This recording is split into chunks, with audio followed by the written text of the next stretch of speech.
Ya llevamos 3 días de sesiones alrededor de lo que puede ser el nuevo POT, pues que, digamos, no es una sesión de estudio de un proyecto de acuerdo relacionado con el POT, sino más bien es indagar sobre cómo se está pensando el nuevo gobierno o este gobierno, eh, el nuevo POT que está en concertación con la CAR. Digamos, todavía no estamos en un proceso, también para que la ciudadanía lo sepa, no estamos en un proceso ahorita de discusión y de decisión sobre el nuevo POT, sino estamos en unas sesiones de control político a la visión del modelo de ocupación territorial y la visión del nuevo POT que tiene el gobierno actual. Ese es básicamente el debate. Y hoy vamos, digamos, cerrando este ciclo por ahora de discusión acerca del tema que empezó primero con el componente urbano, el componente ambiental, el componente de vivienda y hoy el componente rural. Es decir, hoy casi que empezamos a recoger. Y cuando uno habla de POT, porque es un mismo municipio, pues a veces va a lo urbano, va a lo suburbano, va a lo rural. Es decir, estamos en una discusión en la que es imposible desconectar un tema del otro. Hoy, por ejemplo, se habla de nueva estructura ecológica principal, pues porque pues, es un tema que hace parte del suelo rural y no solo rural, pero pues ayer tuvimos el debate del POT ambiental. Entonces, digamos que hoy quisiera también un poco como ir recogiendo cosas que se han hablado estos 3 días, ¿no? Eh, y, y allí me parece importante, pues también hacer recoger algunas apreciaciones. Estamos en un municipio que se decidió, o más bien que tiene un área urbana de 585 hectáreas actualmente, 585 hectáreas de suelo urbano y una zona de expansión urbana actual de 354 hectáreas. Y lo que decían en el día de ayer, esa expansión urbana se aprobó a inicios de este siglo. Y allí, digamos, quiero insistir con algo para que, si es el caso, me lo pueda responder por escrito, secretaria, y es que nos pueda hacer un balance de cómo fue ese proceso de decisión de la zona de expansión urbana. Desde el año 2000 y las modificaciones en el 2003 que se dieron en esta corporación, estamos hablando del año 2000-2003, y obviamente si las posteriores cambios en el plan de ordenamiento también hicieron modificaciones a la zona de expansión urbana, para que por favor eso quede muy claro. Pero digamos que decía yo en días anteriores que el modelo de ocupación actual y la zona de expansión urbana actual viene desde el año 2000 como mínimo, aunque yo encontré una resolución del 98 también, pero pues quisiera como también tenerlo muy claro con respecto a la información que ustedes sé que tienen. Pero en esa decisión de expansión urbana que tomó la ciudad, que fue de 354 hectáreas, decidió crecer en un 60, es decir, que el territorio creciera en un 60% con respecto a la zona urbana que ya existía. Y decía yo ayer que no fue una decisión menor, es decir, en su momento el municipio dijo, tenemos un área urbana de 585 hectáreas, vamos a crear una zona de expansión urbana de 354 hectáreas. Hace más de 20 años, o hace por lo menos 20 años, decidió crecer en un 60%. O sea, esa fue una decisión, digamos, política hasta dónde llevar la zona urbana, que ya nos puso un reto grandísimo en términos de la posibilidad de crecimiento urbano. Es decir, desde allá está decidido eso, desde esa época está decidido eso, la zona de expansión urbana del municipio.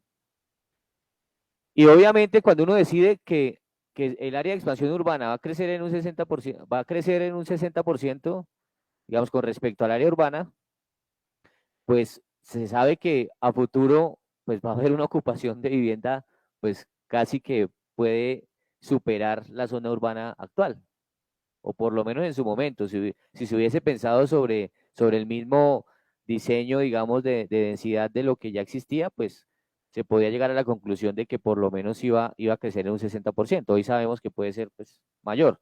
Pero ese reto, digamos, esas decisiones desde esa época vienen dadas desde hace ya más de 20 años. Pero a la par de eso, decía yo también que se empezaron a establecer los planes parciales. Año 2003, 2006, los planes parciales. Es decir, los planes que crearon la normativa para desarrollar las zonas de expansión urbana.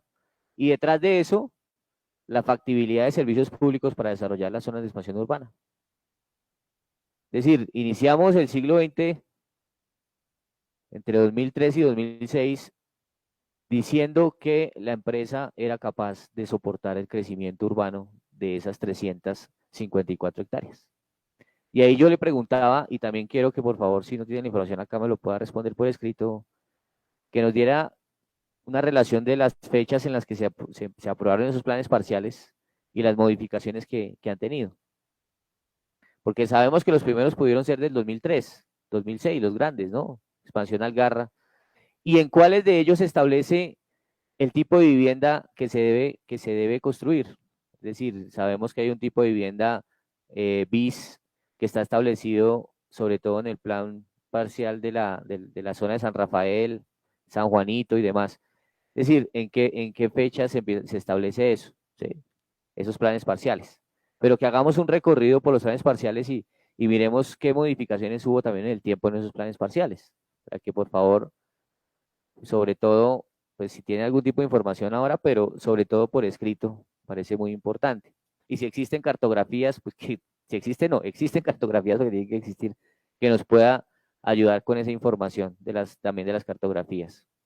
Porque iniciamos pues ese proceso desde principios de este siglo XXI con ese nuevo plan de ordenamiento territorial para Zipaquirá, que empezó a habilitar toda la concepción de expansión urbana y que permitió más adelante todo lo que conocemos pues como los fenómenos que están dando el día de hoy, ¿cierto? Y a su vez viene la dinámica del suelo suburbano dentro de ese proceso. Entonces ya hablamos de la zona urbana, que ya existía, la zona de expansión urbana, que se consideró 354 hectáreas como un 60% del suelo, es decir, de crecimiento con respecto a la zona urbana. Y también ahora viene la zona suburbana, que es una zona ubicada en el suelo rural, por fuera de la zona urbana. Y esa zona suburbana en el municipio sí que ha crecido de una manera bastante desconcentrada. Zipaquirá, yo no sé cómo funciona en otros municipios, pero por lo menos en Zipaquirá la zona suburbana está bastante deslocalizada y desconcentrada, al punto que prácticamente si uno coge todas esas áreas suburbanas que están desconectadas, al final termina siendo como un nuevo casco urbano en el municipio. Entonces, aparte de esto, tenemos las zonas suburbanas y ahí esa parte me preocupa con respecto al nuevo POD y lo he dicho, creo que no ha sido un secreto, y es esa nueva zona suburbana que se quiere crear en la zona de Paso Ancho, porque se quiere llevar las zonas suburbanas en total a 1.202 hectáreas, que es mucho más que la sumatoria de la zona urbana y de expansión urbana en el municipio. Y acá yo quiero también preguntar si en la nueva concepción de ordenamiento, el modelo que ustedes están proponiendo, en este momento está en discusión también con la CAR, ¿qué pasa con si hay alguna modificación a las zonas industriales, comerciales, de servicios y demás, más allá de la actividad de vivienda, más allá de la actividad de vivienda, si hay alguna modificación a esas zonas o si se mantienen intactas o si crecen o cómo se modifican con respecto a lo actual, con respecto a lo que tenemos el día de hoy, en un suelo rural que tiene más de 16.000 hectáreas, ¿no? El suelo rural es el que predomina en el municipio de Zipaquirá, pero de esas más de 16.000 hectáreas, tan solo más de 5.000 son para producción agrícola y pecuaria, para algún tipo de producción, digamos, rural, porque también hay bastante suelo de protección. Y acá también quiero que, aunque pues lo mencionó, pero digamos, está en el informe y lo mencionó, pero me gustaría que quedara completamente claro. Las zonas, dentro de las zonas suburbanas que tenemos, ¿en cuáles se puede construir vivienda? ¿En cuáles? De todas las zonas suburbanas que hoy están aprobadas. Y en cuáles queda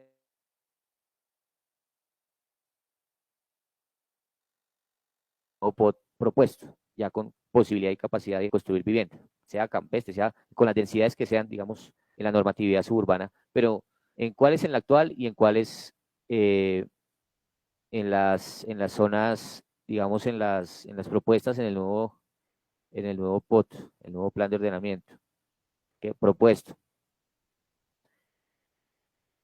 Y, digamos, no vi, y me gustaría también que nos pudiera compartir una cartografía de las microcuencas, que hace parte obviamente del componente ambiental que se discutía ayer, pero que también hace parte del componente rural. Si ustedes tienen alguna cartografía de las microcuencas en el municipio, eh, para que podamos, digamos, también dimensionar la organización desde el punto de vista de las microcuencas en el municipio de Zipaquirá, que entiendo en el informe de ayer se relacionaban dos microcuencas. No sé si, digamos, bueno, es un tema que también se discute con la CAR, pero no sé si dentro del proceso de las microcuencas, cómo se ata eso con los acueductos veredales y con la planeación ambiental de la compra de predios de reserva o predios para proveer los acueductos veredales, que es lo que también está establecido en la ley 99, con el porcentaje del impuesto predial. Porque allí se ha visto como, digamos, no se ha visto una gestión desde el punto de vista de la Secretaría de Medio Ambiente tan eficiente en ese proceso. Siento, y en la última citación que le hicimos a Medio Ambiente, siento que no tenían como unos criterios claros de qué predios comprar. O sea, como si, es decir, cuáles son los predios estratégicos para comprar en el municipio para proteger el recurso hídrico. Pareciera que no hubiese una orientación, sino lo que se manifestaba en ese momento era que los que llegaran a ofrecer predios, o sea, como, bueno, es que si hay una gente que hace oferta de predios, entonces le evaluamos. No, pero la planeación no es esperar a la demanda, no es esperar a que alguien llegue a ofrecer un predio para que lo compren, sino es identificar dentro de esas microcuencas que tiene el municipio las zonas estratégicas para compra por su papel en el ciclo del agua, por su papel en la producción, en la fabricación, pues aunque la palabra no es, pero para que se entienda mejor, la fabricación de agua, que la hace de cierta manera el ciclo del agua y la naturaleza, pero cuáles son las zonas estratégicas y de cierta manera pues el POT y la estructura ecológica principal y las microcuencas deberían ayudarnos a resolver esas preguntas y también la ubicación geográfica de los acueductos veredales, cómo se relacionan esos acueductos veredales con las microcuencas, porque yo también, usted lo mencionó hoy, yo también he sentido y de hecho realicé proposiciones en este plan de desarrollo de este gobierno frente a los acueductos veredales porque no había ni una sola meta relacionada con acueductos veredales. Cuando dimos la discusión del POT, hicimos una sesión especial para la oposición en la discusión del POT. Una de las observaciones que hacíamos en primer debate, antes de iniciar el primer debate, era que este plan de desarrollo no tenía ni una sola meta relacionada con acueductos veredales. Y nosotros, después de esa intervención, se incluyeron metas relacionadas con el apoyo a acueductos veredales en el plan de desarrollo. Y claro, sentimos que eso está suelto, porque los acueductos veredales son acueductos comunitarios, es decir, en teoría son privados, ¿cierto? Pero, digamos, cuando uno dice que son privados, a veces lo termina asociando con una prestación de empresas privadas. No, estos son acueductos comunitarios a cargo digamos, de una comunidad rural que se autoorganiza y alrededor de su autoorganización genera unas estrategias digamos, de cuidado de su acueducto. Y eso lo discutimos, hace unos días estuvimos en la Superintendencia de Servicios Públicos, hablando con el Superintendente de Servicios Públicos sobre los problemas que están dando en la ciudad en el tema del agua. Y en el marco de esa discusión con la Superintendencia de Servicios Públicos, salieron varios temas a flote, entre ellos el tema de los acueductos veredales. De hecho, aprovecho para decir que a la empresa de acueducto se le convocó a la Superintendencia de Servicios Públicos a una mesa de trabajo para evaluar lo que está pasando en Zipaquirá, a partir también de la reunión que se que esperamos surjan soluciones estructurales para el municipio y surjan discusiones serias. No es un ejercicio simplemente para ponerle algún tipo de trabas al municipio, sino más bien para que se sienten a resolver de fondo lo que está pasando en la ciudad con el tema del agua. Y dentro de esas discusiones surgió el tema de los acueductos veredales con la superintendencia.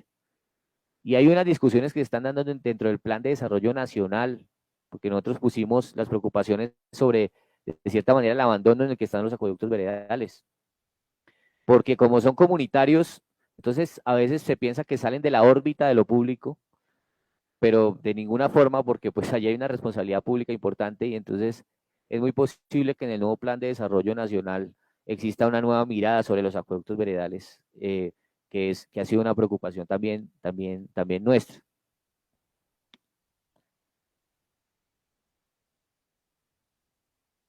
Y, quisiera también preguntar por otro lado, pues, preguntar en cuanto a los centros poblados rurales que tenemos en la ciudad, que hace parte de nuestro desarrollo, digamos, desarrollo territorial, esa proliferación de centros poblados rurales. Eh, y es, ¿qué responsabilidad? Es decir, en materia de prestación de servicios de acueducto, alcantarillado y aseo, ¿cierto? Que tenemos una ciudad todavía con vertimientos, estamos pagando cientos de millones de pesos por vertimientos a la CAR, como si así se solucionara el problema. Si se solucionara así, pues excelente, ¿no? Porque si pagando de solucionar el problema ambiental, pues listo, paguemos, pero resulta que estamos pagando, pero al mismo tiempo contaminando, no estamos resolviendo nada. Tenemos vertimientos todavía. Yo no sé si ustedes tengan un análisis, si me gustaría que lo mencionara, un análisis de cómo se está dando el tratamiento de servicios de acueducto, alcantarillado y aseo en cada uno de los centros poblados rurales que tiene el municipio.